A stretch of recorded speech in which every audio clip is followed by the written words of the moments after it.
terrifying. Yeah, now recording. Okay, I was really worried about this. Yeah, okay, great. Okay. Shall I start, Pia? Yeah, please go ahead. Okay. Is Thank you. Vijay Lakshmi ma'am here? Sorry. Yeah, I think she's connecting to audio. She's also up here. Okay, wonderful. Okay, then yeah, Shakir, please go ahead. Okay.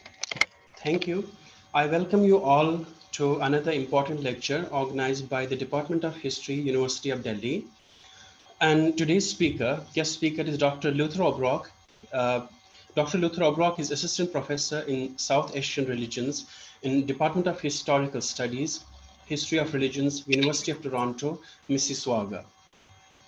Dr. Obrock's research interests include religious, political, and intellectual history of Sanskrit literature in Second Millennium South Asia.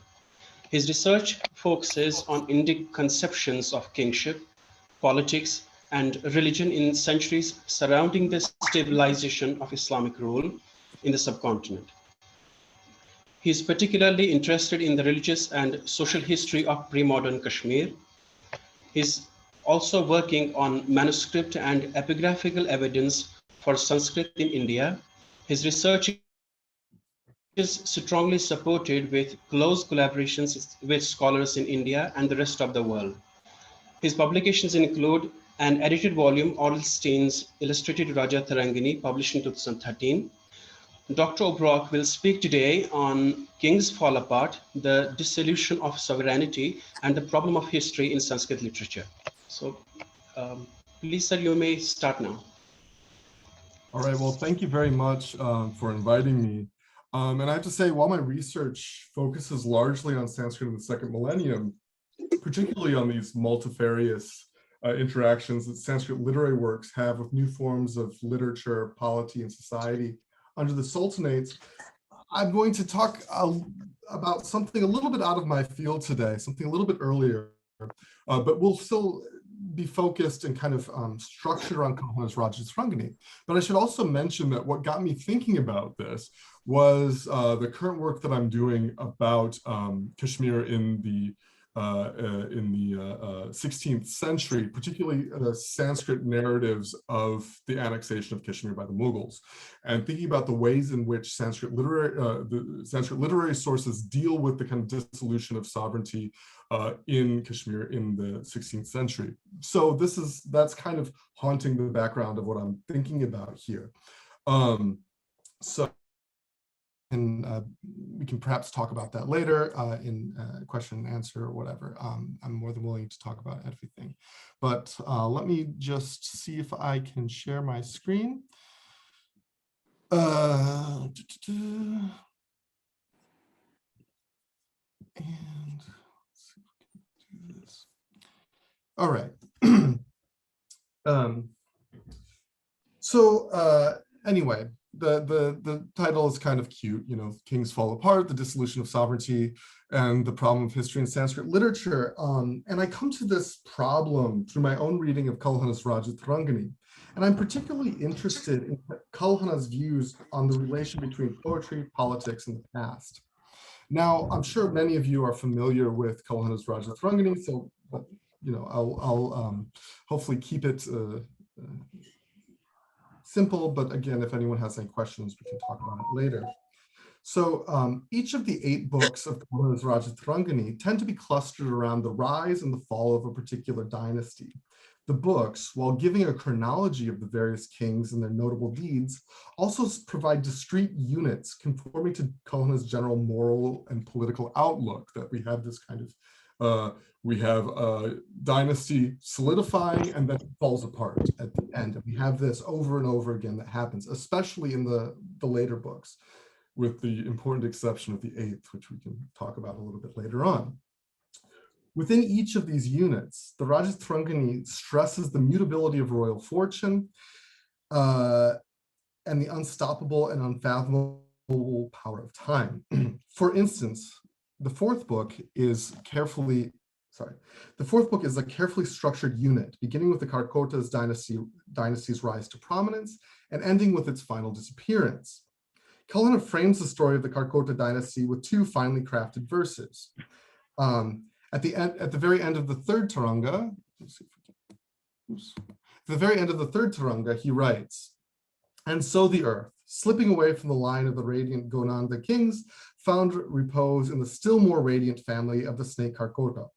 Like the immortal Ganga river, after falling from its curving path in heaven, long familiar, finds rest in the crown of Shiva, teacher of the triple world." So here we have the Gonanda dynasty declining and disappearing from the earth, and then the Karkotas rise. Now this is paired at the very end of the fourth book, where we get another verse that says, "The family of the Karkota dynasty was all but destroyed. On the other hand, the dynasty of Utpala grew and grew upon the earth." So we see how each of these books is kind of framed by these bookmarking verses that talk about the rise, fall, and transfer of sovereignty in Kashmir. The absolute ending, when read together, there's almost a kind of brusqueness in Kalhana's account, as if there's no time for the past to be mourned or remembered. The moment one cycle ends, another begins. For the first 7 chapters of the Rajatarangani, Kalhana's historiographical paradigm operates by outlining this rise and fall of dynasties, and the individual rises and falls, we can just call them abhyudayas, perhaps, if we want to, in Sanskrit, of kings within it. Yet, it's important to not think about Kalhana's text as being merely documentary. There's a finely crafted rhetoric about it. This is elite Sanskrit discourse, after all. So how then can we understand the poetic vision that underlies and unites the text? To take this on, I think we need to look at the relationship between literature, specifically elite literary production like Kavya, and the past. I think that this is important, not just for studying the Rajatarangani, but also for thinking through the literary and cultural history of Sanskrit. While Kavya texts are undoubtedly important for understanding the past, in what way can Kavya texts meaningfully be said to comment upon or understand or situate themselves within time?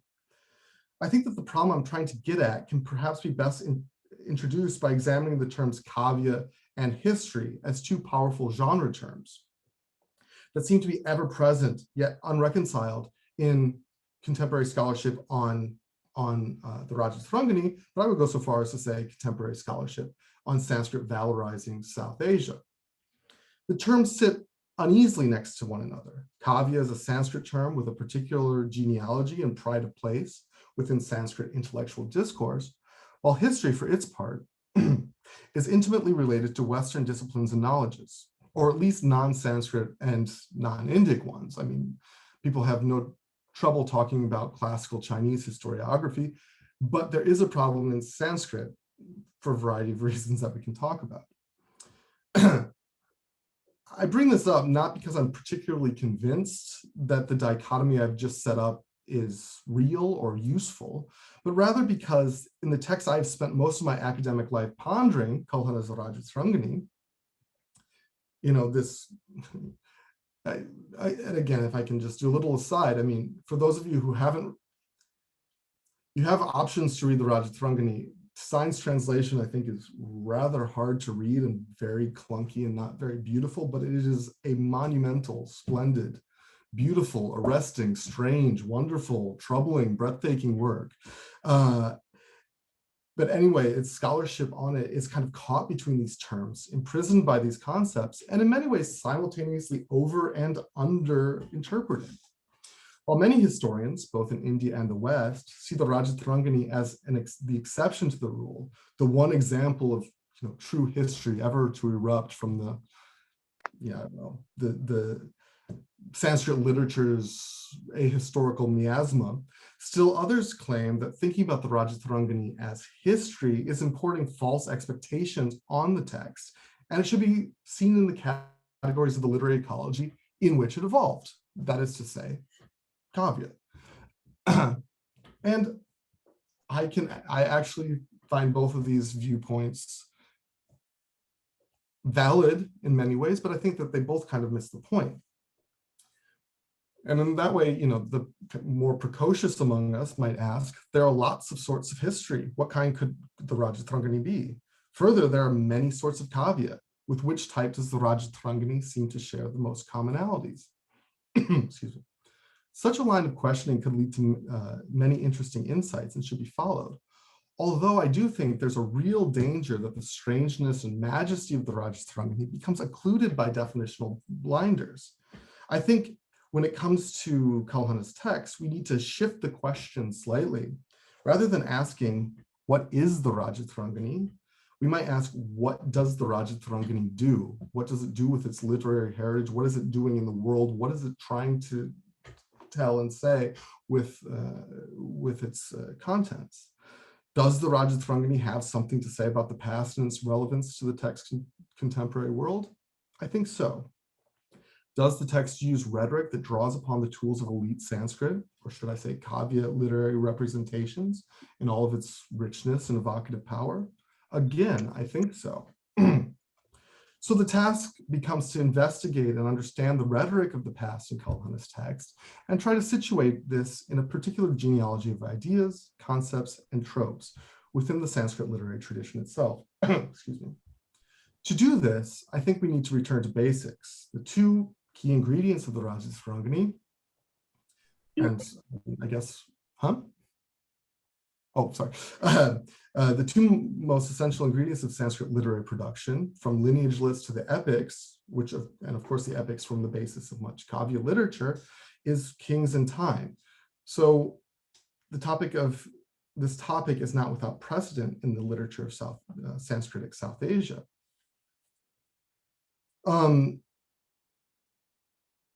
I'll skip this little part, but I'm here, so I'm going to introduce the concept of kingship, and sovereignty as the baseline of this talk, but I should probably say what I don't mean by kings in time. I want to stress here, I see this as different as kings in chronology. Texts and inscriptions can tell us when various rulers held sway over various areas, and this is absolutely essential information and provides the backbone of most of the work that I do. However, I'm interested in the ways in which the instances of the gaining, maintaining, and loss of sovereignty, as represented in literature, can help us think about how Sanskrit-speaking and valorizing agents conceptualize time and events, and how this makes up the rhetoric of sovereignty.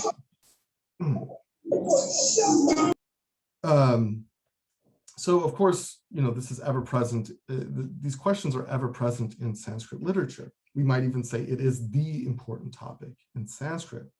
Rama in the Adi Kavya, the Ramayana, becomes the model for kingship, while many of the earliest kavyas deal with this to a later or greater or lesser degree. So in order to discuss overcoming this, in my opinion, if not ultimately false, then perhaps unhelpful dichotomy of history and kavya, in the Rajatharangani, I would like to turn to some of the classic texts on kingship in the kavya tradition. So today I'm going to look back on sources a bit earlier than I usually speak about, especially publicly.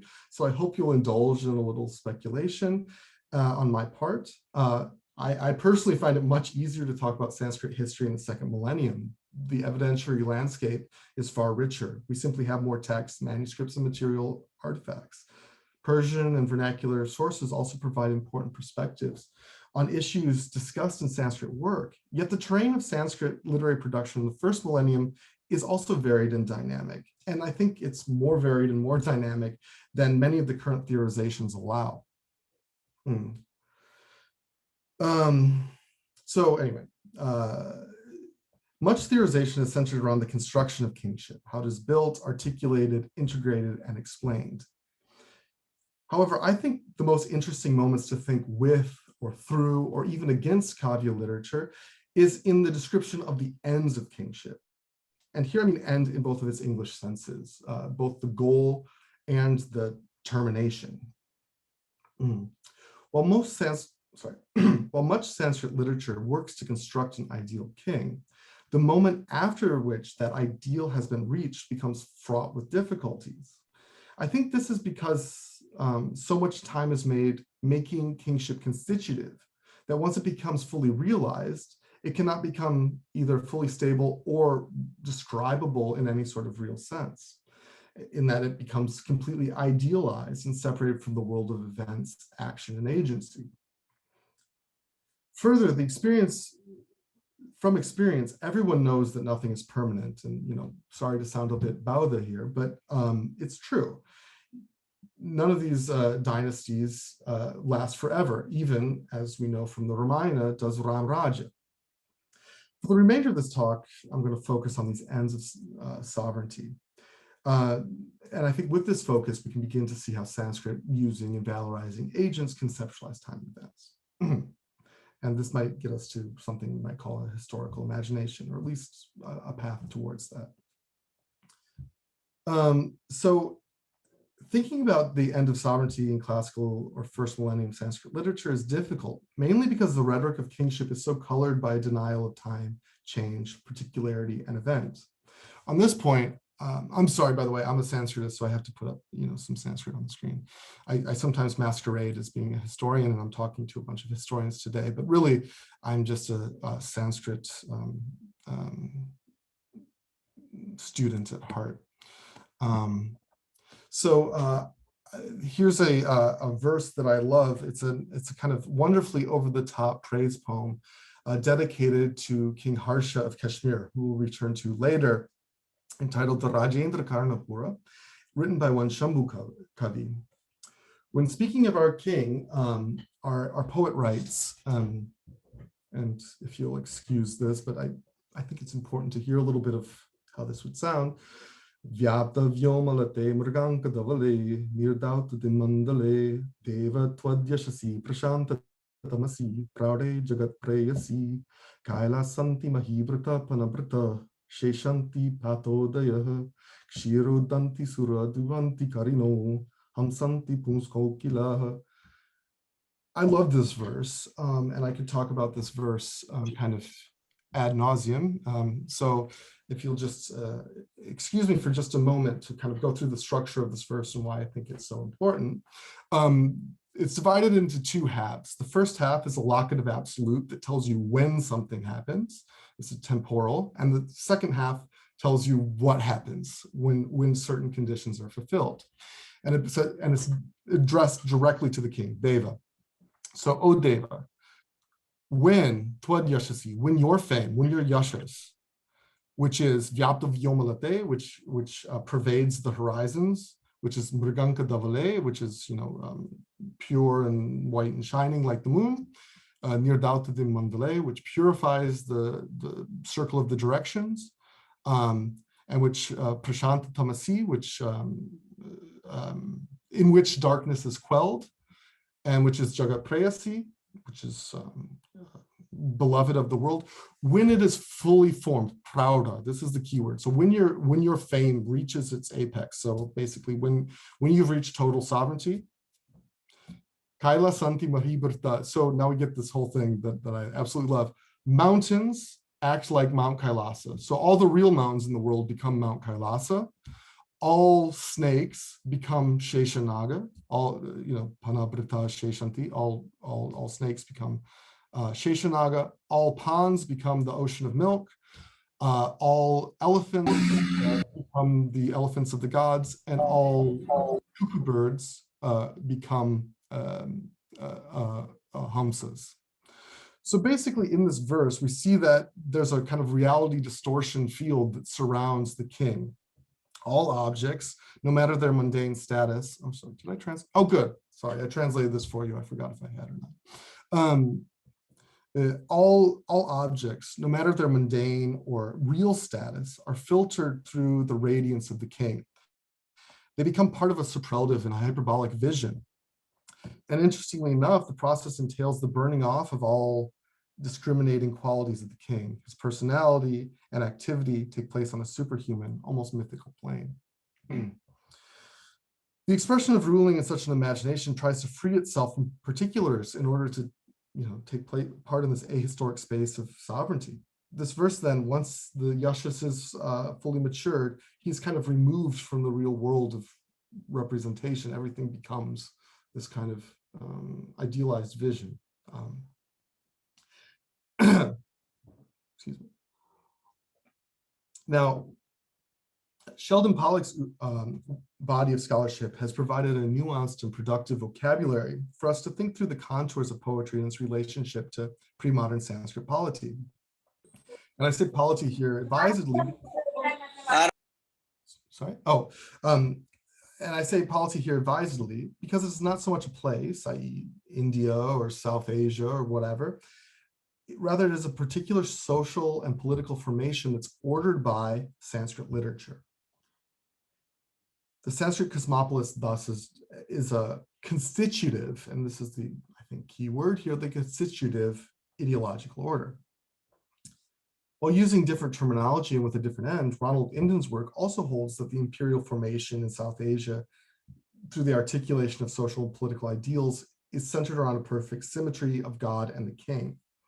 And I mean, there are many theorizations that take this sort of tack. We could, I'm sure you all know this work far better than I. I mean, the most recent one that I read was Marco Gislani, but there's so many instantiations of this. Thus, for Pollock in his influential article, The Death of Sanskrit, Sanskrit dies from an upending of the language order that provided the consistent ideological basis for Sanskrit polity. So Sanskrit doesn't die because of, because of the coming of Islam or something like that. Sanskrit dies because the language order doesn't work anymore. However, all these theorizations look only to the way that sovereignty is expressed as an ideal and tell us very little about how it changes in time, decays, is transferred, or ends.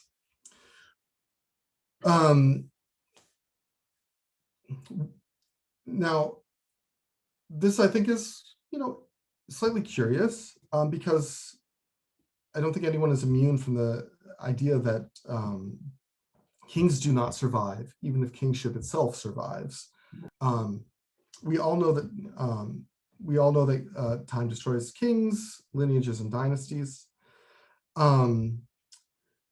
So, sorry, I'm going to skip ahead a little bit here because I see, as usual, I'm talking way too much. So I'm going to look at a few examples today scattered across a large swath of genres, text, and time. And what I will say here will, of course, be provisional, but I think we can trace the contours of a way to think about history and historicity by looking at these moments of kind of reaching the end of sovereignty.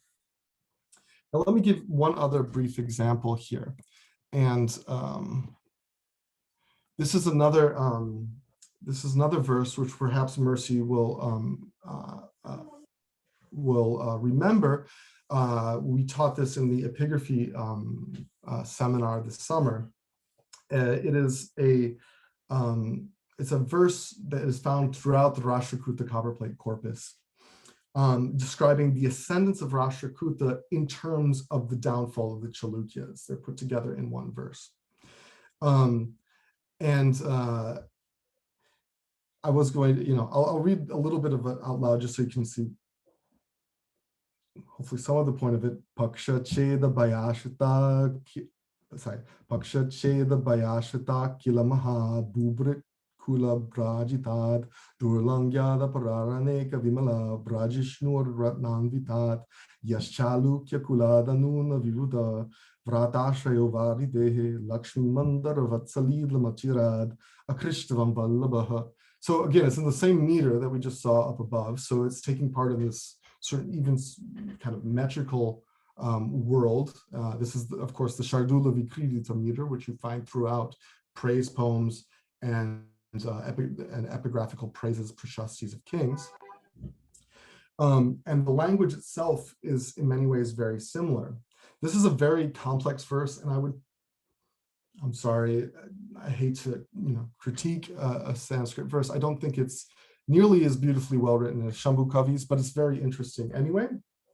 And this is a very complex verse because it contains within it a samasokti, so you have to read the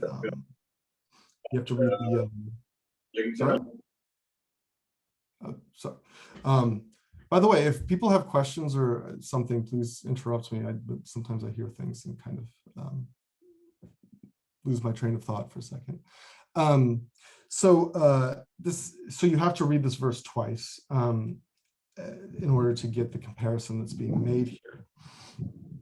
And in the interest of time, I'll just go ahead and put up the translation. So it's he, the beloved, the Vallabha. He was the Oh, sorry, I made a mistake here. He was the beloved of the, he, the beloved, was the asylum of the entire assembly of learned men, and he quickly and easily tore away the goddess of royal fortune from the Chalukya family, which was made lustrous by the multitude of great kings who took refuge with it through fear of the destruction of their armies, and which was hard to be overcome by others, and which was possessed of many pure and resplendent jewels of men. Okay, that's reading through the first part of it. Oops, how do I?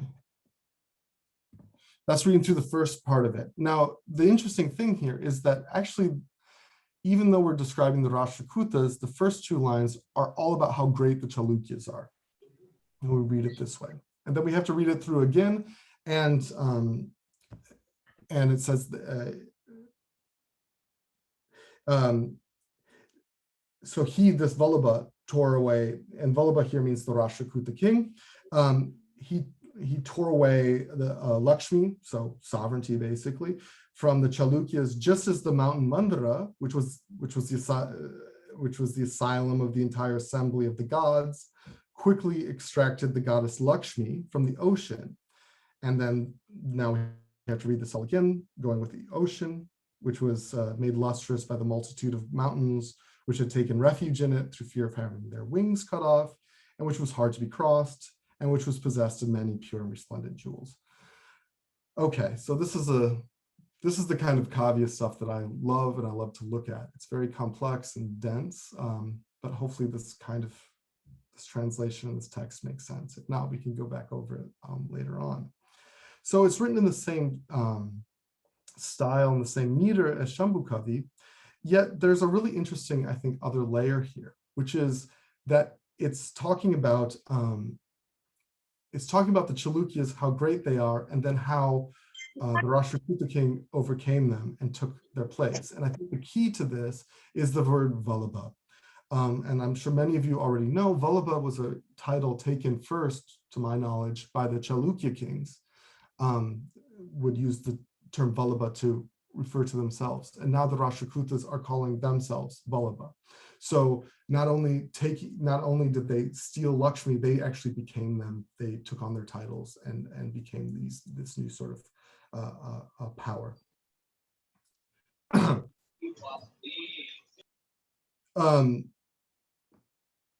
So this verse, I think, contains a really interesting, complex positioning of sovereignty in time, in some ways similar to what we saw in the introductory verses from the Rajatarangani.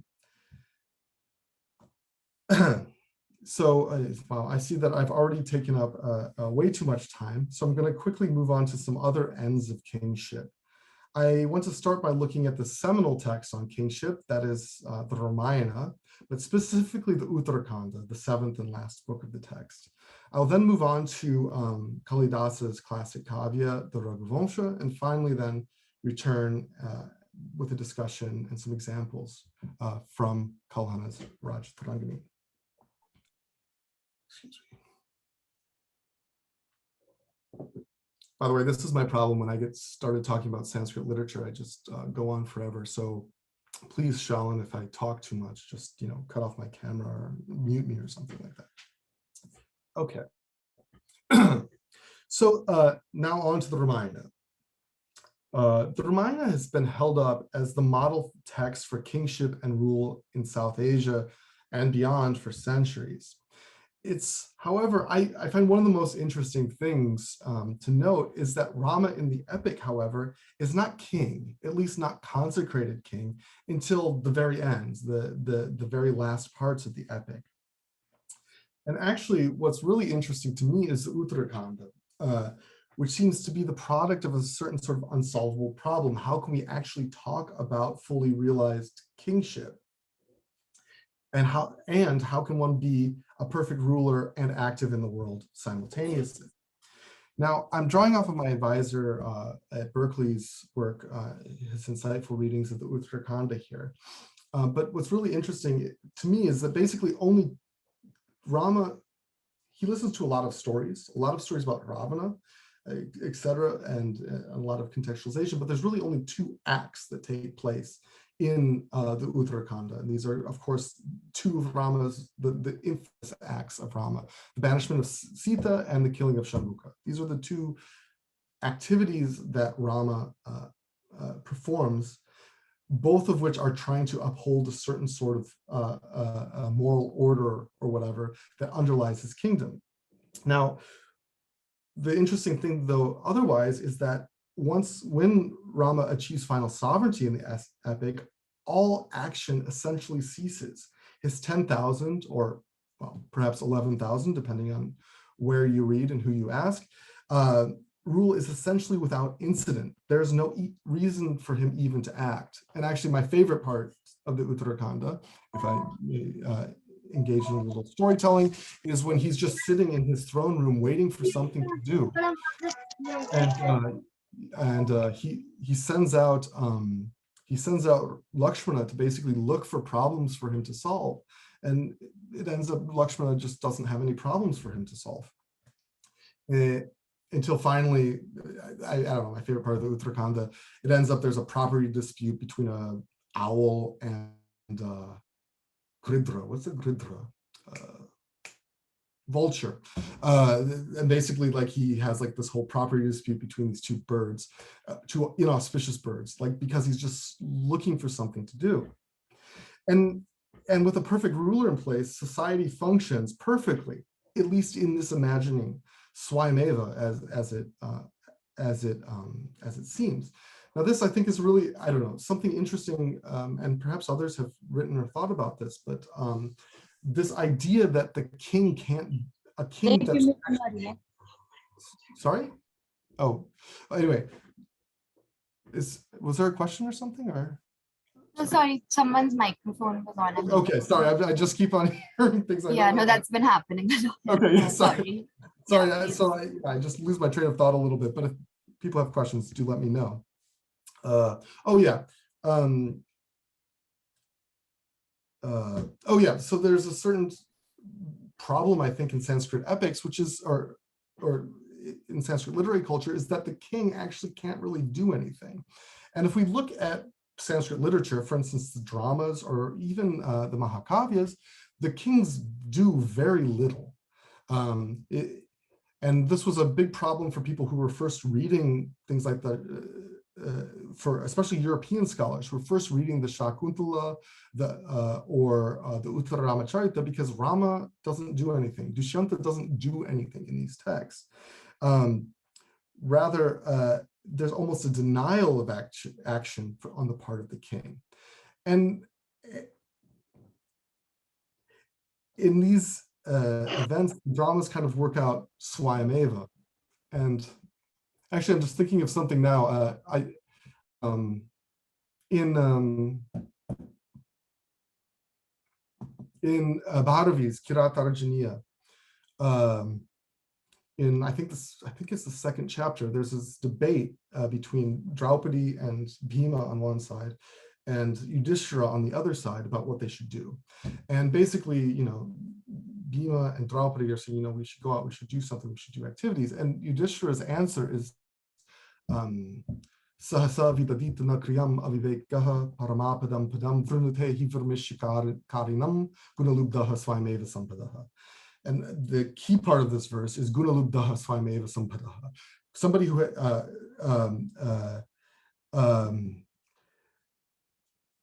fortune which is obtained by good qualities kind of happens automatically for a good person. Like, there's no need to actually do activity in this sort of world. And I think this kind of resonates with how the dramas work out and how action works in the Uttarakanda. The elite male nayakas of the Sanskrit literary tradition are set up as spectators or experiencers. The whole drama revolves around them and resolves through their own placement in the idealized order of the court.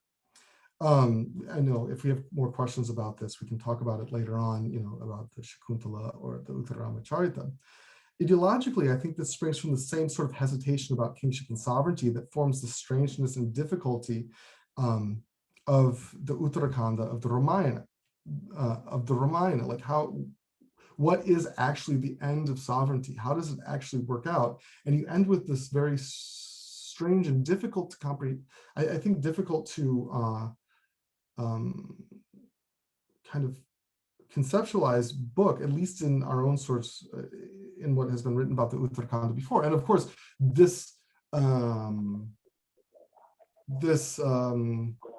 unsettling, this unhappiness gets worked out in literature, in something like the Uttarama Charita, but also in later tellings that get rid of the Uttarakhanda in its entirety because it's too hard to deal with. So what happens at the end of Rama's rule? We know that Sita has returned to her mother and the earth, and while Rama leads the population to heaven by entering the Sarayu River, then how does sovereignty then persist after the ideal man and king? Kalidasa, in his Raghuvamsha, or lineage of the Raghu family, explores this problem in a fascinating way.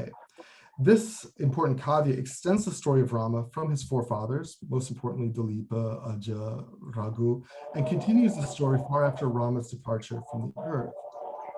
I want to briefly touch on two later kings in the Raghuvamsha, Kusha and Agnivarna. And sorry, I hate to be, could people turn off their mics if they're not gonna speak? I just keep on hearing noises and I just keep on losing my place. So thank you. And I'll stop reading the Sanskrit now, even though I could talk about these verses all the time.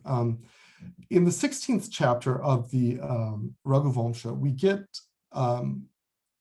get a very strange scene. We have Rama's son Kusha, who has been ruling happily in Kushavati, gets visited by the spirit of Ayodhya, the goddess of Ayodhya, who basically says, this seat is sitting empty. We need to have a king that is sitting here that can take Rama's place or continue sovereignty in this city. And we have, she just describes this ruined city waiting for the king to appear. And there are many beautiful descriptive passages which we can talk about more, but in verse 22, she says, therefore it will behoove you to give up this dwelling place and come back to me, who have been the seat of government of your ancestors, just as your father, abandoning human form, had assumed for achieving his goal, went back to the form of the Supreme Soul.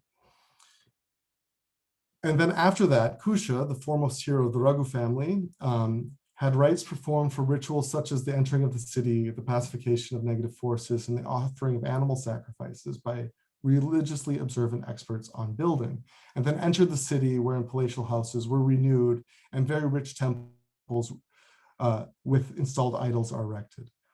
So I want to stress here that Kalidasa sees this certain sort of problem is that, okay, if Rama ruled, then what happened to Rama? What happened to this lineage?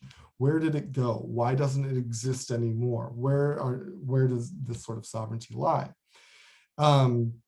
And the last books of the Raghuvamsha try to deal with this problem and I think do so in a very interesting way. And these parts have not been studied as much as they should be. They're actually my favorite bits of the Raghuvamsha. Then after verse 16, we have, or chapter 16, we have some more later kings. Then chapter 18 is just a long list of kings. It's just king after king after king going forward in times, so I forget how many names it is, but we're just jumping forward in time really fast. And then we end up with chapter 19, the last book of the Raghuvamsha, which describes King Agnivarna. And King Agnivarna is very fascinating because he basically, he just inherits the kingdom and he doesn't do anything with it. He's just the king. And he's just enjoying the earth and enjoying his time. And basically he spends all of his time with women and basically contracts some sort of disease and dies. Well, actually, we'll get there in just a second. I like these verses. Not being able to tolerate even a momentary interval without the enjoyment of the sensory pleasures and amusing himself night and day inside the palace. He did not care for subjects eager to have an audience. So he's not being a very good king. And then my personal favorite bit is that he, in order to show like he's there and alive and whatever, he'll just stick his foot out the window so his subjects can say, oh, there's the king's foot, which is, I think, kind of nice. But then he eventually contracts some sort of disease, which is linked to his lascivious activities, and he dies. But the ministers and the queen keep it a secret, and they burn his body in secret in back of the palace. And you know, if anybody asks about it, they say, "Oh no, we're just doing some fire sacrifice to help the king get better." And then I want to. Then what happens is the queen gets installed as regent. So Agnivarna's wife becomes the queen, and she is actually consecrated as queen regent at the very end of the text. And then we find out, lo and behold, that she's pregnant. And then this is the last, this is the very last verse of the Raghuvamsha. While her unborn child was snuggling comfortably in her womb, just as the earth holds a handful of grain sown in the month of Shravana that is sure to yield bountifully, that queen, supported by elders and experienced ministers, conscientiously ruled the kingdom of her husband, issuing incontrovertible orders for the welfare of the subjects from a golden throne, awaiting the hour of the birth for the king-to-be of Raghu's dynasty. This is the very last verse of the Raghuvamsha. So here we have a kind of expectant moment. We're waiting for the king to arrive. The king doesn't arrive. We don't know who the next king is. We don't get a name. We don't know anything about it.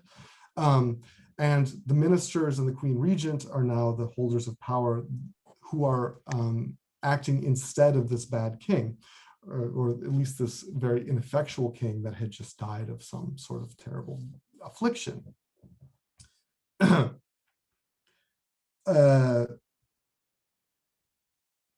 And I think Kalidasa here is hinting at an idea that is inchoate in the Ramayana, namely that kingship and sovereignty is simultaneously all past and tradition, while also remaining all futurity and potential. And the tension between these two ideals of sovereignty, I think, can begin to inform the kind of history that Kalhana brings to the table. And so I'm going through this really fast just because I want to put these evocative examples up here, and hopefully we can talk about them a little bit more. But I think here the interesting thing here is showing that actually sovereignty is a little bit more diluted and spread out. And at these moments at the ends of sovereignty, this is when things get rearranged, and we have a kind of possibility, and we can really think about a certain sort of futurity. So now I want to, I see I'm talking way too much, sorry, I'll get through this to the end really quickly. Now let's return to the Rajatrangani and the king that I had mentioned earlier in Shambhukavi's praise poem, namely Harsha. Taking up a greater part of the 7th book, the account of King Harsha's rise, downfall, and defeat at the hands of his rivals and cousins, Uchala and Susala, is a masterpiece of Kalhana's narrative skill. Harsha begins his career as a brilliant young leader who manages to take control of the kingdom after early setbacks. However, he is gripped by a strange madness, and his reign becomes more lavish and violent until finally the nobility and the people turn on him. He dies an ignominious death, and his head is severed in a final act of disgrace. Actually, there's a great line at the end that says, and this is why everyone cuts off the king's head in Kashmir, is because they did it to Harsha. Anyway, in the story of Harsha, the Rajatrangani revels in ambiguities and delves into the mutable nature of the great and powerful, and displays Kalhana's moral and historical imagination that we see throughout this text. Oops, let's see here.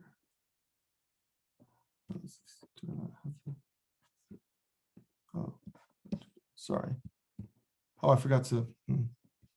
Sorry about that. I forgot to put up this Harsha verse, but basically it says, in introducing Harsha, Kalhana writes, this is how Kalhana describes the story Harsha and the story of Harsha. a field irrigated by every energy, a messenger of every disappointment, the mother of every judgment, the destroyer of every rule of policy, the flashing forth of royal command, the complete abandoning of royal orders, the abundance of wealth, the abundance of forced conscription, the overflowing of compassion, the overflowing of violence, a delight in good deeds, a delight in great sin, attractive and repulsive and praiseworthy and blameworthy on all sides, to be recited, to be derided, to be desired, to be lamented. It is to be commended and decried and remembered and dismissed from the mind. This is the tale of King Harsha. So that's the quote. That this is how Rama deals with this, or sorry, Kalhana deals with this very difficult king, which in some ways follows from how we dealt with Agnivarna in the Raghuvamsha, but it is in many ways much stronger. And now if we think about this, if we compare this sort of imagination of King Harsha with what we saw earlier,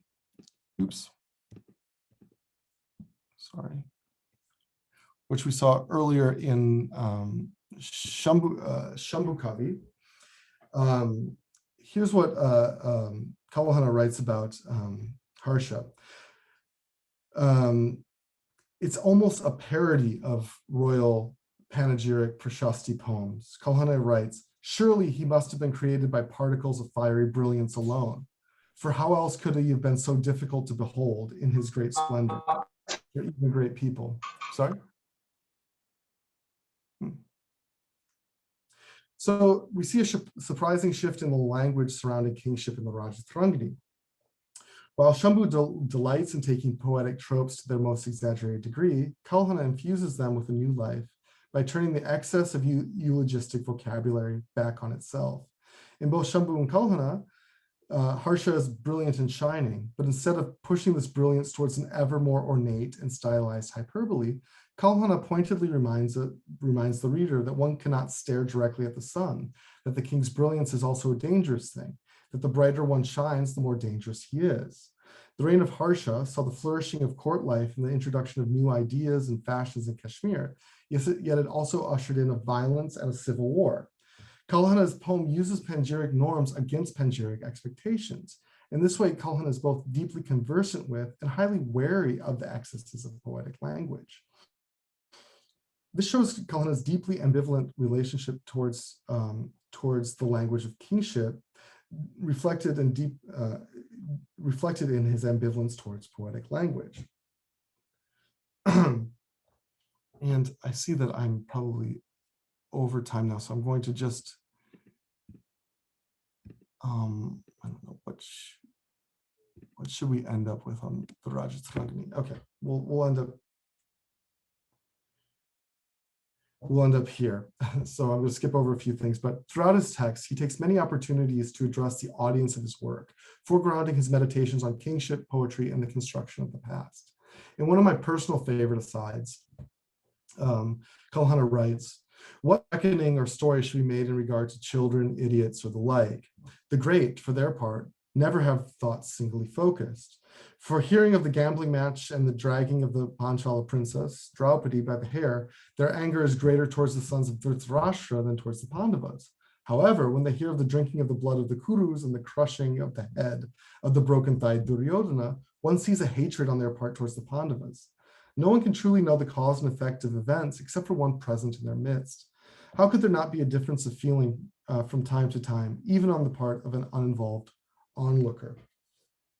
I like this verse for a variety of reasons, but for me, the most important is the relationship between literature, politics, and the past, and how it has to be constantly constructed by thinking through the way in which stories about the deeds of great men and kings are constructed.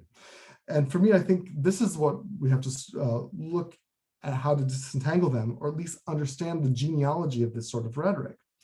So this, and I'll just conclude here. I hope this is somewhat evocative, even though it doesn't have a firm conclusion. Why does Sanskrit matter for the history, for thinking through history, specifically Sanskrit Kavya literature? Why bother to learn the language, especially this highly ornate Kavya form of language? And if that is perhaps too broad of a question, and we might begin to ask, well, why doesn't it matter? Why wouldn't it matter? Why shouldn't we learn it? And if we think of it as a perfect language that speaks only of perfect things, then I think there's no point in learning it other than an end, as an end in itself. But if we think of it as actively taking part in the political, social, and cultural imagination of pre-modern South Asia, I think then we can begin to ask how this can help us through narrative, temporal, political, and social structures. This is difficult Sanskrit, and I think we tend then to take the point of view of seeing this as a perfectly constructed ideological language that doesn't really take part in certain sorts of discourses about temporality. In an influential article, Pollock has argued that the discourse around the timelessness of the Vedas has spilled out and pervaded the entire ideological apparatus of Sanskrit. The Sanskrit cosmopolis, as postulated by Pollock, exists by elite agents actively effacing particularity to take part in the infinitely reproducible political imagination offered by Sanskrit literature. If it is actively ahistorical, or maybe even actively anti-historical, the only place where history could possibly enter is at the fraying edges of the cosmopolis. And I don't think that's true. I think by looking at, I think we should be invited to think through literature, especially these problems which so seem to motivate authors of Sanskrit literature. And I'm thinking here of the Ramayana tradition and the Raghuvamsha tradition that I think reaches its kind of fullest and most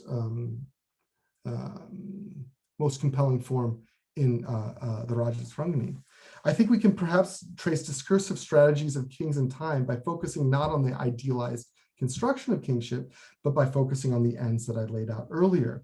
While I think Hellena's text is unique, I don't think it develops a historiography or a way of understanding kings in time on its own in a vacuum. I rather think that it is steeped in the discourses spring from Sanskrit literary tradition itself. And I think with careful reading and a kind of openness to Kavya literature, we can begin to trace the contours of a sort of historiography, or at least a way of conceptualizing sovereignty in time in classical and medieval South Asia. So thank you very much, and I appreciate it. Thank you, Dr. Luther Obrock, on speaking on the topic, Kings Fall Apart, the Dissolution of Sovereignty and Problems of History in Sanskrit Literature. It was a beautiful lecture. It was a very, enlightening to know that your scholarship, which touches upon the Sanskrit literature in such a vast manner, especially the Indian terrain, and talking about the sovereignty, idealized sovereignty versus the actual sovereignty in Sanskrit literature. It's very interesting. The overall, the whole, the lecture, the text of the lecture was very interesting and very enlightening also, that you have raised certain points on sovereignty and kingship.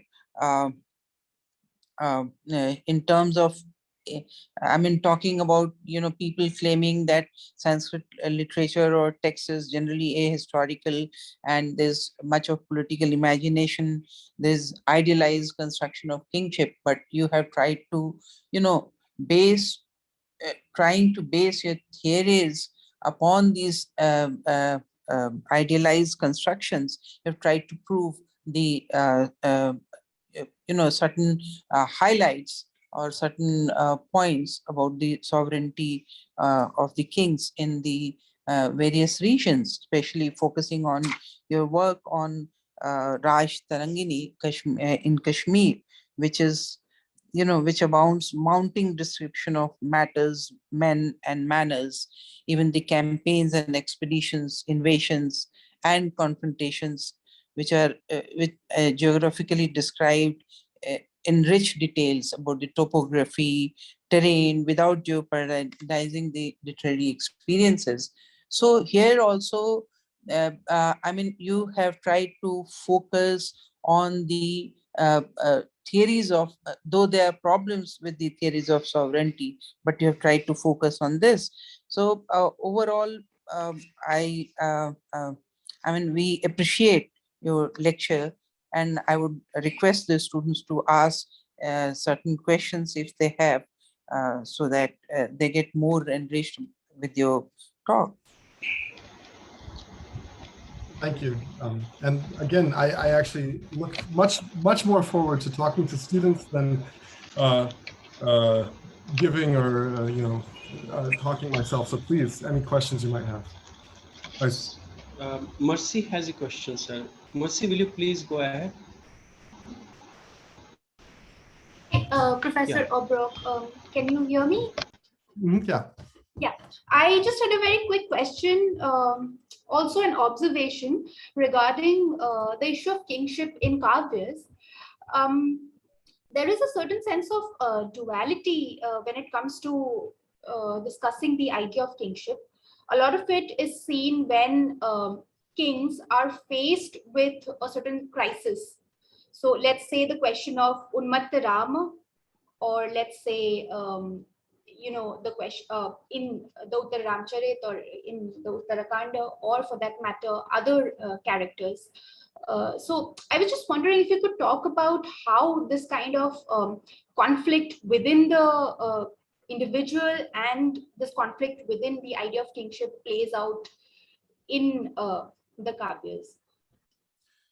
Well, yeah, I think that's a really good question. And I think I tried to hint towards this. I mean, I think the real interesting thing that we see in Kavya, and one of the problems with reading Kavya, is that when we approach it with certain sorts of ideas in the back of our minds, like namely that the main character should do something, that automatically we find the Uttaramacharita hard to read, because Rama doesn't really do anything in the entirety of that play. He watches a lot of things and reacts to a lot of things, but he doesn't actually do something. The only thing that he does is he kills Shambhuka, and then there's that famous line, like he somehow, Katam Chit, he Katam Chit kills Shambhuka. So he somehow does it. Or if we want to think of a more kind of canonical example, the Abhignana Shakuntala, in which Dushyanta doesn't really do anything. He's the center of the action. He's the hero. But he doesn't really do anything. And I think this conception of kingship is because this idea of sovereignty I think that we have to think about these two things together, especially when we think of the way in which kingship gets theorized is through this constitutive kind of either process or whatever you want to say. But then once it's reached, what can you actually say about it? How can a king actually act in a specific sort of way? And we see that Rama's two acts in the Uttarakanda, the Shambhuka Vada and the banishment, become the most problematic parts for the later tradition to deal with. And I don't know. Also, the other text that I always think about when I think about sovereignty, and it's another one that hasn't really been discussed very much, is the Shishupala Vada of Magha. And because basically Krishna in the Shishupala Vada is not like the Krishna of Jayadeva, or not the Krishna of the Harivansha or the Mahabharata. He kind of stands immovably and does nothing until the very last minute when he kills Shishupala. It's a very odd vision of Krishna, especially if you think of Krishna as like Jayadeva Krishna.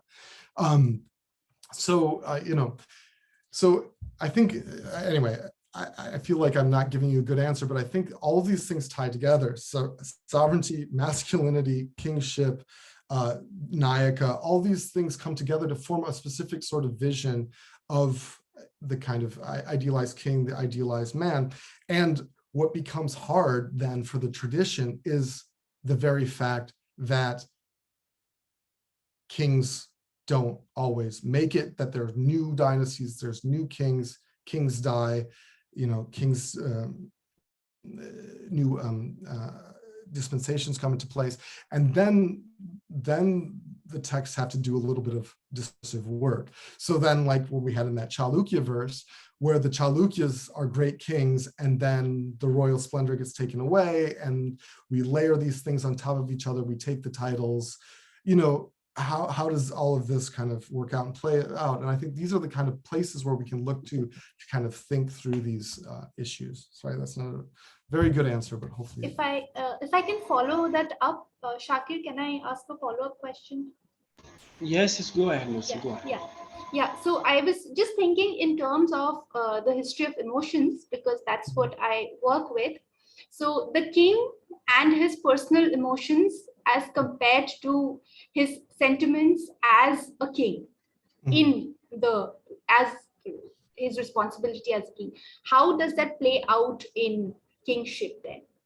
Well, then actually, I think this is a really interesting question. And actually, this might be the way into it, because if we looked at that verse, the last verse that we had from the Raghuvamsha, where we basically have sovereignty lying in wait, it's now diffuse between the ministers, the queen regent, and this baby to be, who knows what's going to happen with that baby, because we don't know anything about the baby. We just know it exists. And of course, since it's Sanskrit, it will be male and it will take over the king, blah, blah, blah. We know these things. Okay. But we have this kind of diffuse set sovereignty that is also controlled by and channeled by the ministers and the queen regent, which, by the way, this is what we find in the 8th book of the Rajatrangani. It's all about the ministers and their machinations. Anyway, so that's kind of interesting. But I don't think that's without precedent. If you think specifically about channeling the king's emotions, if you look at, for instance, the Harsha plays, where we have that king just seems like a total, sorry, I sometimes say things, I like to perhaps be a little bit hyperbolic, but the king in these Harsha plays seems like a total idiot. He just is just like wandering around, falling in love with various women, just doing all this stuff. He's just a complete slave to his own passions or whatever. He's very much like this Agnivarna that we had at the end of the Raghuvamsha. And it is the minister who's controlling this and who's kind of making this all take place.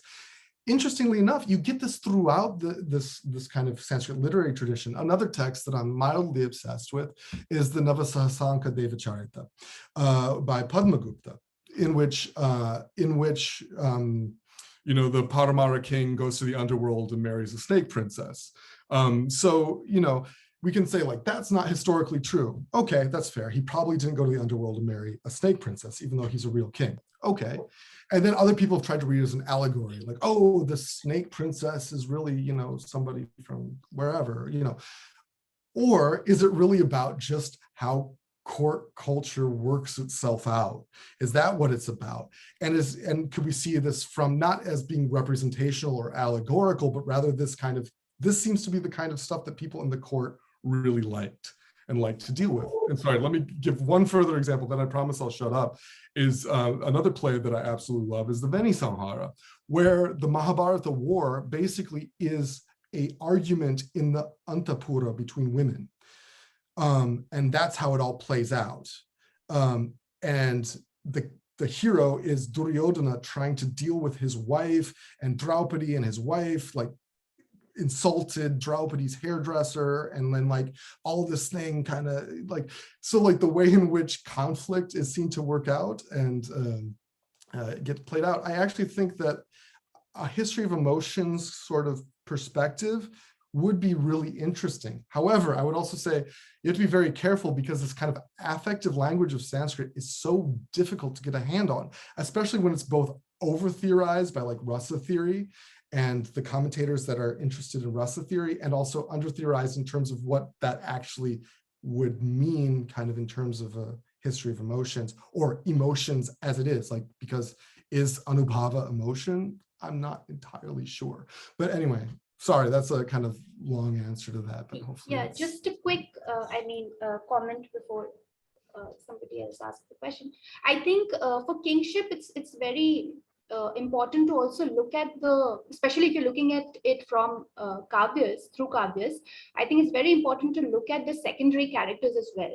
For example, in most of these Udayana plays, it's Yogandharayana who's trying really hard to, keep the throne together, and or for that matter, the Vidushaka plays such a great role in reminding the king that he should be doing his duties when this person is completely in love. And yeah, and I actually think this is the key sort of point, is that actually I think in Sanskrit literature, kingship or sovereignty, or whatever you want to say, becomes more and more diffuse over time. right. And I think at least that would be a hypothesis, or at least it's uneven. And I think that unevenness could be perhaps theorized more by kind of careful studies, and not saying Sanskrit literature does this, but rather by saying, like, okay, we have this thing, how does it play out? And I actually think that in terms of the Rajatarangani, as you move forward in history, the narratives get more complicated and you get more ministers. So basically, I mean, there's a kind of a certain theory that I think Stein put forward and hasn't really been written on since then, is that because we can't really find a patron, and everyone's like, oh, kings must be the patrons of these works, and they have to be about kings and blah, blah. I don't necessarily buy that either, but anyway, but Stein kind of put forward like, oh, he's probably working for this one minister, or maybe this other minister. And in that case, that changes the kind of way in which that we position Sanskrit, especially if we think about, follow Dawood Ali's work and think about the court as a complex agency. So that would be the other sort of, anyway, sorry. Thank you. Those were really Thank good you questions. so much, Professor.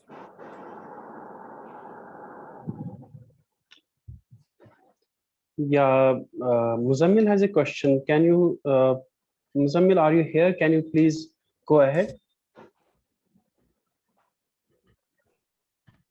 Hello, Yeah, am I audible?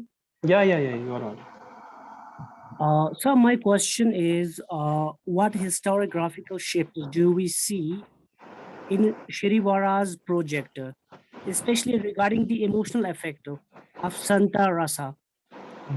So will you please explain more connection between Viragya and Santa Rasa, as in Kalhana's Kavya? Are they both same or different, as both rasa are meant for human liberation? That's a really good question. And this is something that's, I'm sorry, I could also talk for hours or days about this question as well, so I'll try to keep myself brief. So this is also rasa, as I mentioned to Mercy's question, is this other incredibly useful and powerful tool when talking about Sanskrit literature, but it's also something that tends to eat all other concepts because, we read something about Shantarasa and then we say, oh, well, then it must work in these sorts of ways. Anyway, so Kalhana himself in the Rajatarangani says that the rasa of his work is Shanta. And what does that exactly mean? I think there's a lot of opinions on that. And I mean, we could talk about that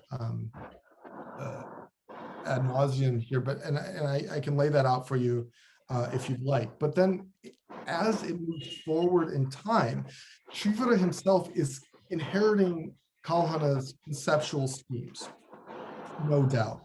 Yet he's also trying to deal with and include new forms of polity, new forms of kind of cultural expression. He's a musician, and I think this is really important. One of the things that people forget about Shrivara, he's a musician, and he has one part in there that he says like, oh, I played with these guys from Khorasan and guys from Hindustan, and the guys from Khorasan have this many notes, and the guys from Hindustan have this many notes, and we have to figure out, some way to jam together. And apparently Shrivara plays a lute made out of a tortoise. Anyway, but the point is here that he's very much interested in the way in which these concepts can be translated back and forth, and to kind of give new valence and new and to make these concepts powerful. And the way in which I know this is that he translated Persian into Sanskrit, and he did this, which I don't think any other person has done such a it's not literal, so forget it, but it's a very close translation of a Persian text into a Sanskrit text. And he also did this by translating the concepts. And by the way, this is my other big project. I'm going to do a bilingual edition of Jami's Yusuf and Zuleika and Srivara's Katha Kautuka. But what's interesting there is that Vairagya for I have to make sure I get this right. Basically, Vairagya for him is Ram. And then Shanta for him, or sorry, well, it gets all very, so he has like Shoka, which is Ram in Persian, and then so sorrow, sadness, and then Vairagya is this world weariness, and then for him it leads to Shanta, and for him Shanta is oddly enough is the final stage of Sufi love. It's like it's Mohabbat, and it gets very weird and complicated in his theology, where he's trying to line these things up. So basically, to make a very long story short, playing with these concepts using both Persian Sufi concepts as well as what he's inheriting from the Sanskrit literary tradition. And there's one other key thing that's getting put into play here, is that he's also an expert in a text called the Mokshopaya, which you guys might know as the Yoga Vashishta. And so he recites the Yoga Vashishta to Sultan Zain. So these are the certain sorts of ideas that he's playing with. And of course, as we know, the Yoga Vashishta gets translated into Persian as the Jog Vashish. So people get very interested in the ways in which these texts go together. And Srivara is a very early proponent of this.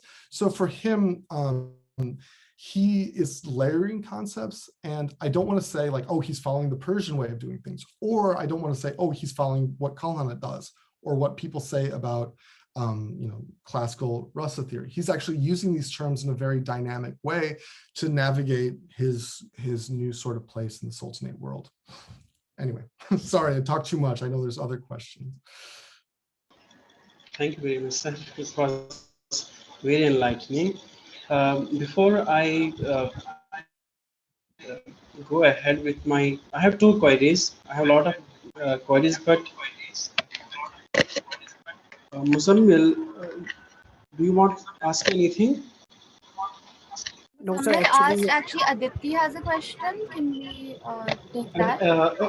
Yeah, Shakir, Okay. you take your Yes, sir. question, Aditi's question, and just a second, I'm so sorry. I think there is one interesting comment and question by Prashant Keshav Murthy on Facebook. If you have the time, please address that as well as. But have yours first. By the way, I don't have Facebook, so you're going to have to tell me what the Facebook question is. Yeah, we will do that. Copy paste. Okay. Okay, Aditi, you please go ahead. Aditi. Aditi, Yeah, are you I'm here? here. Yeah, go ahead. Yeah, thank you so much, Professor Obrock, for the very interesting lecture. I'm trying to talk about sovereignty and the layered representation of sovereignty through Persian literature for my research, and your talk was extremely helpful in bringing ahead the idea of the textured representation of sovereignty in the Sanskrit text. So I was just wondering how far these representations and changes in the ideas of kingship was influenced by the political shifts of the time, and how do we see that the kavyas are representing and amalgamating these layered ideas of kingship and braiding them with the dynastic transitions? Yeah. And I have to say, I think that's the kind of big question that one would have to really do research on classical South Asia. I can speak to it in terms of the Rajastranganis, specifically these later Rajastranganis. Unfortunately, is probably very, it's not, I think this could really be done in terms of the classical South Asian stuff, but I think I'd have to do a lot more reading at this point. But anyway, I would say though, in terms of what is happening in the later Rajatharanganis. So we have Kalhana serves as a certain sort of model. And I think Kalhana has this very diffuse idea of sovereignty in which kings both, it's almost like it's articulative, it has to come together and articulate itself, and then it gets disarticulated. And he wants to show these processes of it coming together and going apart. And then the last book of the text really doesn't foreground, it foregrounds these, it talks about these processes, but it really foregrounds the way in which ministers and elite court people navigate it. Because basically the last book, we have 3 kings. We have Uchula, Susala, and Jayasimha, and they're all not great. However, he praises them, like, oh, they're great kings, look at all this stuff. And then Uchula falls apart, then you get Susala, and there's all these, machinations. And it really becomes for him about judgment, that sovereignty is a thing that exists somehow, but what our goal is kind of elite people, is to judge how to navigate it in a certain sort of way. And it becomes, I think, really interesting, because it's not so much like the kind of radiance of the king model where everything flows out of the king or whatever. It becomes very much a kind of, it's this thing that is inherently unstable that we all need to navigate. And that's kind of what the 8th book for me is about. And the 8th book is wonderful. I don't think anybody has made it all the way through reading the 8th book, especially not in Stein's translation. It's a slog. In Sanskrit, it's also a slog, but it's beautiful and very interesting. One of my life goals is to retranslate the 8th book. Anyway, so I think, at least in this model, we have a really complex idea that we inherit from Kalhana. But then later on, when you start to get Jonarajas, and then each of these later authors have a very different viewpoint, because Jonaraja is not writing for Sultan Zain, at least not at the beginning. He's writing for Zain's doctor. It appears anyway. So someone high up in the court. So it has a different sort of relationship. Whereas Shrivara, for the first half, is writing for and about Zain. And I've argued this in some of my other works, in order to make this, he is really using this constitutive sort of model. He wants to show how kingship comes together. And in order to do that for Sultan Zain, he does something really weird in his Rajatharangani, which is that it is not chronological. And this is an argument that I made. Whereas Jonaraja and Kalhana and all these things are chronological, Shrivara's is not chronological. So how can you have a non-chronological history? And I think the answer is that it's a biography. It's using these ideas of sovereignty to structure a vision of Zain's life. Then after Zain is gone, the text shifts to being chronological order again. And I think when you trace these sorts of shifts, you can begin to see like what is actually constitutive in imagining sovereignty, so that you can compare and contrast Shrivara's non-chronological part to his chronological part to see what sorts of visions are going on there. And then, of course, the last one, Shuka, is writing in terms of a civil war that is going on between all these various power players as the Mughals slowly are encroaching and taking part of everything. And the cool thing about Shuka, I think, is he is under no illusions what's going on. He's not saying, oh, the Chaks are great or whatever. He's basically saying the Mughals are going to destroy all of you. Here's what's happening. And he kind of plays this in a different way, showing the way in which everything is getting ripped apart at the seams by these different Mughal actors. So he's kind of, I don't know, I find Shuka really, really interesting. Because he kind of writes the ultimate disarticulation of kind of polity in Kashmir by showing how these, like, oh, these guys are going to align with the Mughals, but they really want to take the throne. And he's like, no, that's not going to work. But it will further the Mughals' ends. For those of you who haven't read Shuka, it's wonderful. So go out and read it. Anyway, sorry. Okay, thank you so much, sir. Regarding Shuka, I have 2 queries. One is, sir, this question of representation, like Malicha and Yavana. Like Shuka often uses term Yavana rather than Malich. For the Mughals, which sounds so like you have given this etymological, how these words acquired newer meaning in Jonaraja's texts. In his conception, that Malicha is somebody who is hard to control somebody, a barbaric other. But Yavana, in your conception, is totally different. It's somebody comprehensible, someone which is comprehensible and which is not other, basically cultural other.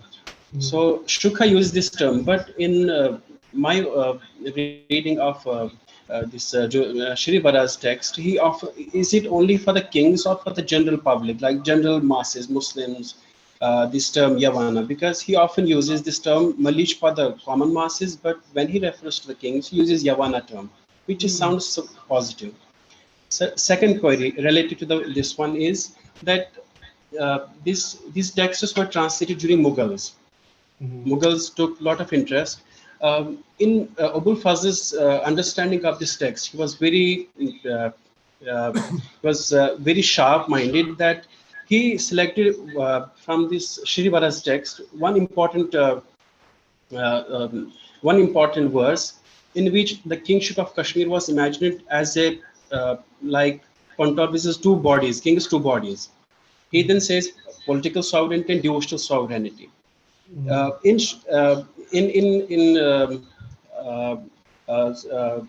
Shirivara's text, he uses this verse. I think it is verse 63 or like that. He uses it in a different way. Like he says, Zana had two bodies. One was one, even if it died, but another one becomes Shiva. This type of yeah. But Abul Fazl uses it for the justification of Mughal rule. That yeah, for Surat Zahir and Surat Batin, he says that Surat Zahir means what is known, what is outward form, and inward form. He says that this type of rule was actually established by Zain here in Kashmir, where everybody lived, every community, diverse communities lived together in peace. And now Akbar has that hereditary gene through he used them dreams and other metaphors. So my question is this: that regarding representation, that do you think that Yavana was a category referring only to the Muslim kings or just general population, general masses? And second thing is about these two bodies of the kingship, like devotional and political sovereignty.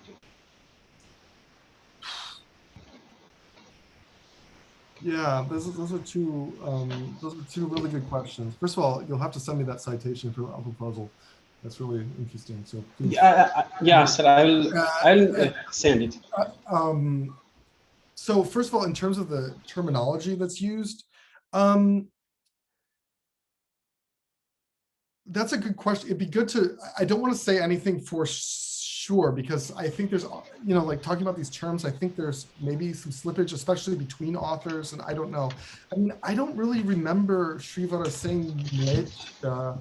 I mean, he uses Mausala too. And there's some other ones. But yeah, I mean, and also, by the way, Srivara calls himself Yavana Shastra Parangama. So like the one who's gone to the far shore of Yavana Shastra, the Muslim learning or whatever he means by that. So there's that.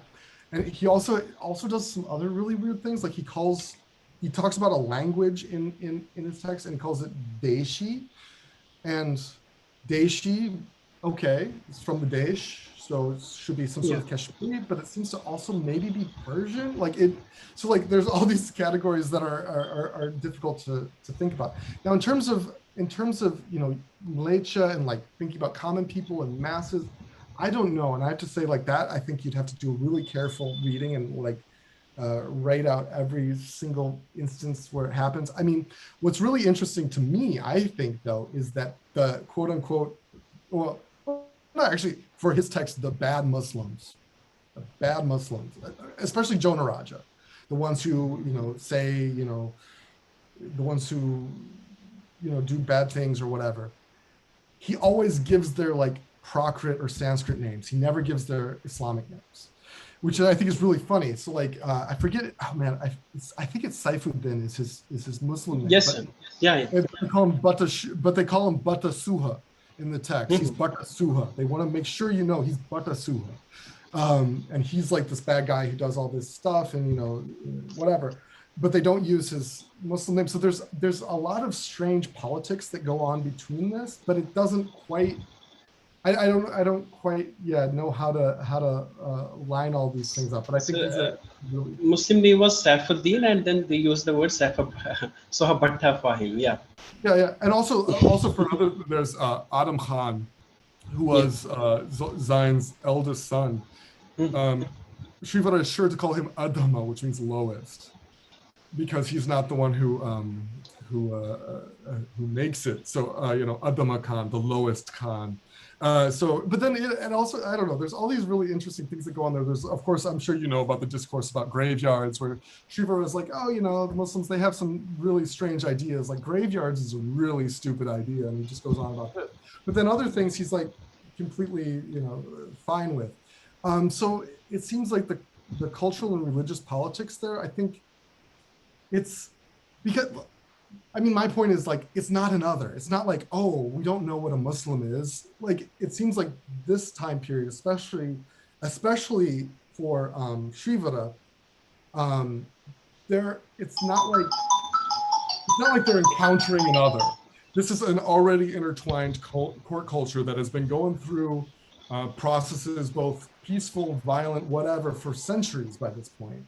So I think, or at least a century by this point. So I think like thinking through this, it's a really complicated thing, because I don't think there's like this clear black and white categories, like the Muslim masses are X and the other, or good Muslims are X and bad Muslims are Y, or whatever, or pundits are this, like these kind of things are I think very complicated at this time, and deserve to be further kind of sorted out. And I will say one other thing on this. There's a really interesting text called the Loka Prakasha, which is said to be by Kshamendra, which of course it's not, but it goes through various iterations. And there's at least one part of this that is written during the reign of Zain, and another part that's written during the reign of Jahangir. It's in Sanskrit, and it gets kind of all mashed together. But it's really interesting because it does have these words for like different social classes and how you address them and things like this. But that's also very hard to pinpoint in time and place. And it's also a prescriptive text. It's not like descriptive of what's actually going on. But that would be another place to look for this. Okay. Thank you, sir. Sir, there is one question from Prashant Kishomurthy on Facebook. What is the current scholarly position on Kalhan's consciousness of the Shahnama and other Turco-Persian historical imagination just west of Kashmir? If Sanskrit literature typically imagines the perfect king as doing nothing and as acting problematically when he does act, then how does Sanskrit literature kavya relate to Sanskrit genres where the king does act, that's niti? Are these mutually indifferent genres?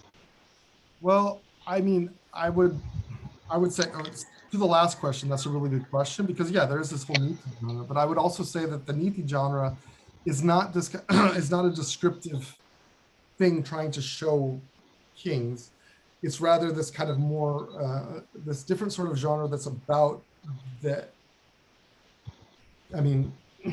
about this kind of wider world of polity, of ministers and all these things, and correct judgment and all this other stuff that we see in Kalhana. So I think there are these different,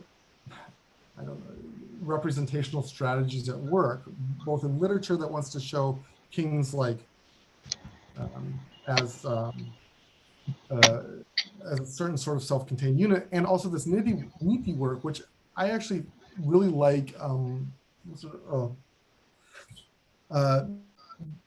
Both using Dowd Ali's idea of kind of complex agency of the court, and also using something like Schulman and Narayan Rao's idea of, this kind of poem at the right moment, this idea of thinking about these poems as navigating kind of elite spaces.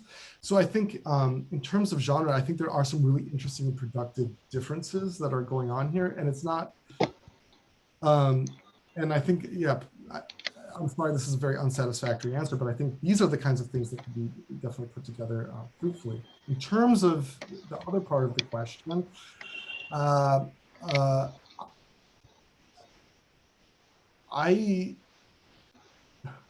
think this is another, I know I'm being cagey, but I think this is also something that needs to be investigated, because I think the Raja Sarangani and the Shahnama look surprisingly alike in many cases, and in structure. But I'm not saying like one is copying off another or whatever. But also, I mean, who knows? We know lots of things are flowing back and forth, and I think that can be thought through productively. I know Jesse Knudsen has a great article where he kind of postulates this as a thought experiment, and I think this sort of stuff should be thought through further. And I think even if we can't say like, you know, connect them up directly, I think comparatively a lot could be said.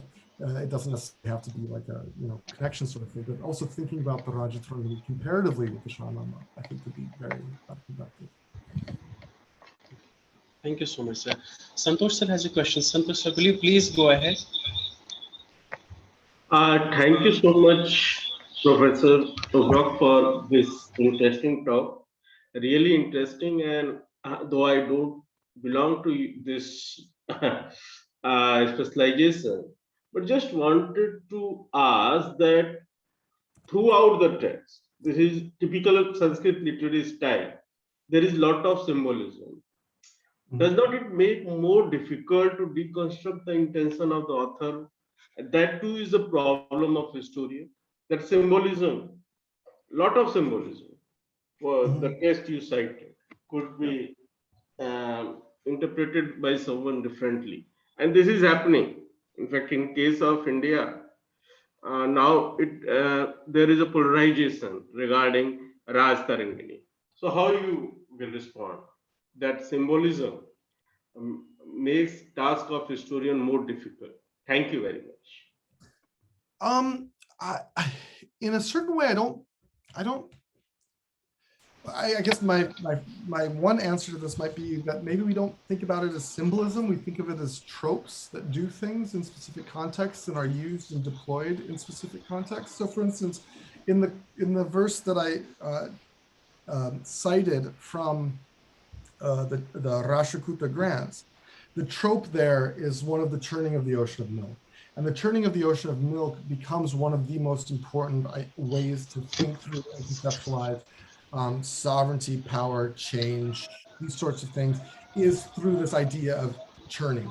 You know, so I think if we think about this certain sort of trope, not as a symbol, but as a trope, through which ideas of change, time, sovereignty, you know, all these things can be thought through, then we can begin to kind of do a history of a trope to see how it is deployed in specific sorts of circumstances. And I think maybe that would be a way around the difficulty of symbolism, because I think oftentimes symbolism then devolves to allegory, or to like, we have to line everything up, like, oh, whenever they say moon, they mean this, or, you know. And I think that that's perhaps can lead to prasangas, to unfortunate consequences. So, I mean, in that way, I would actually say, like, what we perhaps need is a real study of Sanskrit rhetoric. I don't know if that's a useful answer or not. No, thank you. Thank you very much. Okay, thank you so much, sir. Then again, we have another question from Facebook. It's Diksha Bhardwaj. She says, thank you for a wonderful lecture. The way you teased out the intersections between the ideal and the possible historic by citing texts like the Raghuvamsh and Raja Tarangini, including the copper plate inscriptions, was truly stimulating. Okay. Then another question. By Narottam Vineet on Facebook. Thank you so much for very insightful lecture. Sanskrit corpus of literature to have limitations in the form of being normative character as well as lopsided with your logistic contents and sometimes inclined towards certain sectarian outlook. Do you think that this voluminous literature can be used to tease out, to understand the mentality of kings at one hand and his subjects on the other? Please suggest some readings on it. Well, my short answer to that is no. I don't think we can understand the mentality of kings or their subjects. At least I don't think that's something that I could ever do. However, I will say I think the kind of more interesting. Oops, sorry, I have to plug in my computer. I'm talking too much, and now my computer's going to die. I would rather say, I think what we can recover is a history of discourse and rhetoric and tropes and these sorts of things, which I think is so important. So yeah, you're right. This is a voluminous literature. And the other thing is it's like reading Persian, by the way. Like at first, I had learned Sanskrit for many years, and then I started reading Persian. I'm like, Persian's easy. Why didn't I start learning Persian earlier? There's hardly any grammar, blah, blah, blah. And then I started reading Persian kavya or Persian poetry, and I had no idea what was going on because I realized when you're reading Persian, you have to read everything that Persian person had ever read, know all the tropes to understand what they're talking about. So that when somebody says cypress tree, they're talking about something else because there's this whole history of discourse that goes on behind it that informs the way in which this person, whatever author you're reading, is trying to engage with his own circumstances in the world and blah, blah, blah.